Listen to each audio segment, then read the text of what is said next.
حیدرآباد کی old city میں شوہر بیوی کا قتل۔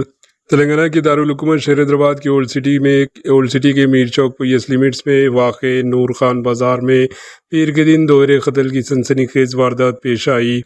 فوری ملی اطلاعات کے مطابق عادل خان نامی شخص نے اپنے بھائی عاقل خان اور بھاوج اجمیری بیگم کو ان کے گھر واقع بارہ گلی سلطان پورہ میں مہلوک ہتھیار سے حملہ کر کے بے دردی سے قتل کر دیا اور فرار ہو گیا۔ واقعے کی اطلاع ملتے ہی میر چوک پولیس موقع پر پہنچ گئی اور کلوز ٹیم کے ساتھ ثبوت اکٹھا کرتے ہوئے مقدمہ درج کر لیا۔ پولیس قتل کی وجوہات جاننے کے لیے تحقیقات کر رہی ہے۔ نعشوں کو پوسٹ مارٹم کے لیے عثمانیہ مردہ خانہ ہسپتال منتقل کیا جا رہا ہے۔ Bureau report, H N news.